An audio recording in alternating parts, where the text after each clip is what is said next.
guys, what's going on?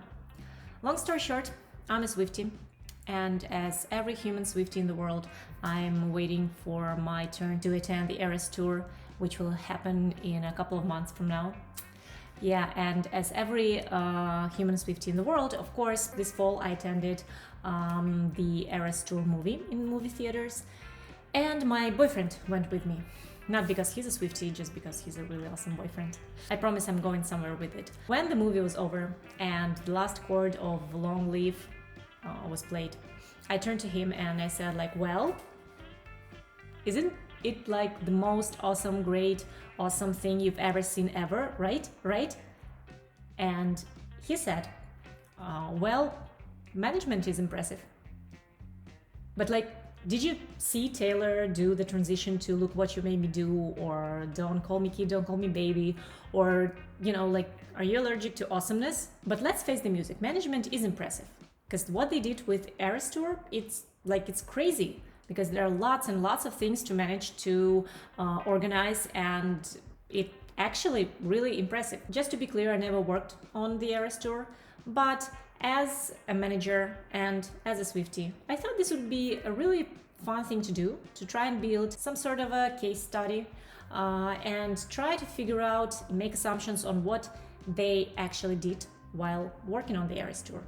So let's go. Okay, so I divided all things into four areas. Four areas. The first one is creating the show, then the day of the show, then also logistics, because it's crazy, and promo and marketing.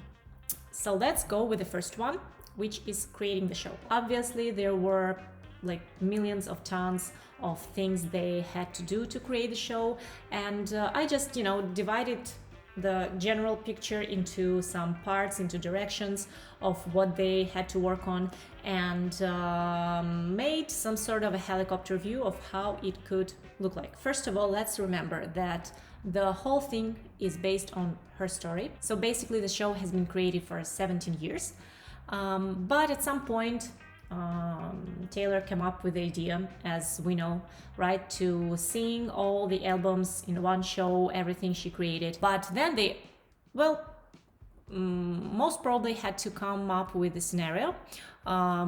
That means that they had to, select songs and understand and decide the order of the eras. Then they also had to come up with some sort of staging ideas, depends on Taylor's vision or director's vision or some other people involved. And, just how each song and each era will look story-wise. What will happen there. They created choreography. Then they also in parallel had to work on music arrangements to create, musical parts for each musician and instrument that are involved in the show. And while these things were going on, they obviously needed some sort of casting, because there are definitely artists, dancers, musicians who worked with Taylor over the years, but I think they needed someone new, so maybe the casting process was involved, right? So I put it here as well. Also, while all of these things were happening, and when they had ideas of what each era and each musical number, right, song will look like, they had to start thinking and create scenery design. Of course, it's based on previous eras, but still they had to create, scenery project modeling, most probably for those decorations that were not existed at the moment. Then they actually had to build that. And also they had to worry about props.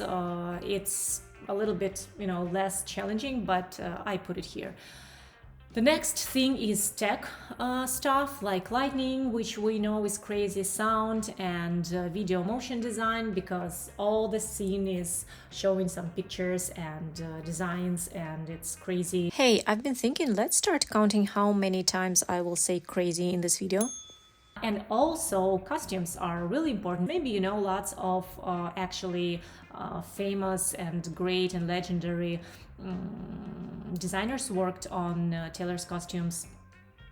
And so usually it happens like, idea sketches, then fittings, then, working on those. And also, let's not forget that there were new costumes which appeared over the time in some new cities, new shows. So I actually wonder here if this was like all planned from the beginning, some sort of a marketing movement where they prepared everything at the very beginning, and then they just started to use new costumes over the time, or if this is something that they come up actually over the time and said like, hey, let's make new outfits, and they worked on those while tour was already happening.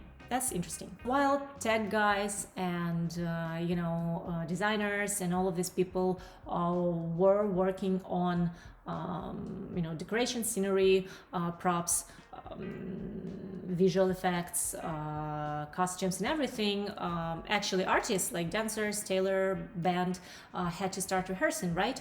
So we have rehearsals here, and basically there most probably were separate rehearsals for choreography and band, and then choreography with tailor and band with tailor, and also they definitely needed to have some sort of rehearsal for costumes. It's pretty obvious that she's comfortable, but to make sure that she's comfortable, they needed, I guess, try it out on the rehearsal and also rehearse the costume changes. Anyhow, usually when all the above is ready, tech rehearsals happen. And on tech rehearsals, they're usually like programming lighting. I actually saw an interesting video on YouTube with the assumptions of how they actually managed the whole lighting thing. It's actually interesting. So also, sound checks and set up everything, and of course screen broadcast. And when all the above has happened and almost everything is ready, the run-throughs start to happen. Run-through is like they're running the show from the beginning to end with everyone involved, with all the tech staff involved and costumes and everything, like there were actual audience. Only there's not. Okay, now let's look a little bit closer to what probably is happening every night of the show. First of all, scenery setup. All these famous trucks with decorations arrive to the location and they start to build stage and everything, and then tech setup, video, lighting, sound, and all of these things. Props and costume changes set up, of course, is very important as well. Everything should be in places and by the beginning of the show. Maybe, I'm not sure if they do it every night, I don't think that it's necessary, but there could happen some sound checks and rehearsals before the show, maybe on new locations. Then everyone is getting ready, dancers, musicians, Taylor herself. They do their makeup and put on costumes and most probably do some sort of warm-ups. And then the show starts and everyone's in places, hopefully, and Taylor is been dragging in that map closet or whatever it's called, and the show is happening, and on the other hand there is audience who is coming to the stadium, and when the show is over, the dismantling starting, which means that they sort of unset up the stage and all tech stuff, and moving to the next location, which brings us to the next area that I've separated. And the next area will be logistics. So logistics is crazy. Well, first of all, let's talk about the concert schedule, because basically they had to make a timetable, right, schedule for every date of the show. So they definitely worked with some concert agencies in different countries, and I wonder if there is like one concert agency in each country for every city in this country, or they're like different in different cities of one country. I really don't know, but it's kind of interesting. And also there are some arrangements that need to be made on locations. I assume that those concert agencies take care of locations, but still it's some work on the show that needs to be made. And when they have agreed with every country, every continent, every city, and every location with the date. They came up with the schedule. They could finally provide it to us so that we could start going crazy, buying tickets and waiting for the best day of our lives. The next crazy thing is crew, stage and tech movement. Hotels accommodation is pretty easy comparing to the rest. The scenery and tech logistics is more fun. Actually, I read, I don't know if it's true, but it sounds logical and actually really smart, that they have 2 sets of stage, and basically while the show is going on in one city, the other set is moving to another city, and people there start to set up everything to prepare for the next show. Well, it's pretty smart. It's pretty expensive, but I guess they can afford it. And there's also one more thing. It's not completely logistical thing, but I just put it here. So the medical support and workouts, some physical support, because basically, those people are moving around, dancing around, have some really tough physical activity almost every single night. So there definitely should be some sort of medical support so that people would be healthy, and not suffer. The last area that I divided is marketing and promo. I don't think that Taylor Swift needs, some sort of promo campaign for her show, because the promo campaign has been going on for 17 years, and it's definitely not an issue to sell tickets. It's an issue to buy tickets to Eras tour. One thing I wondered actually for some time already is how much of a work marketing team does. Because yes, obviously we all know that Taylor is a mastermind, but there should be people who help out with all the Easter eggs, to track them, not to forget something and all this stuff. So, I don't know, I actually wonder what this work looks like. The other thing is video. Of course, there is a concert recording and backstage recording, and then they have to storage everything and then make the post-production and then make a movie. And this is like the whole different strategy for promoting the show, and sort of a marketing instrument, but like by that point, I don't think that they needed it. So it was more like something fun to do and really awesome legacy.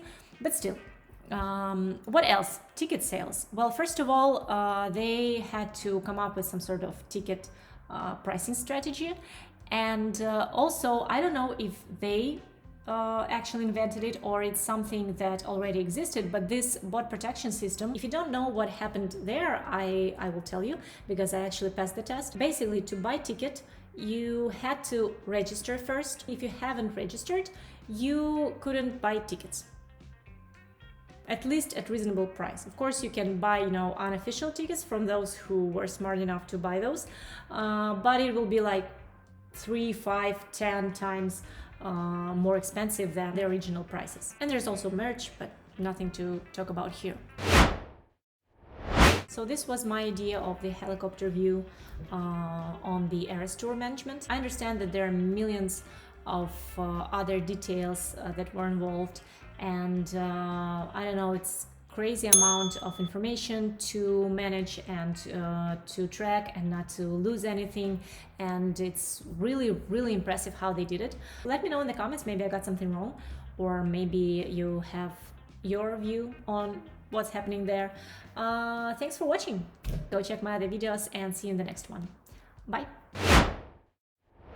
But I just sort of decomposed. And that depended, right, of all that, the lover house, and of course, yeah, it's based.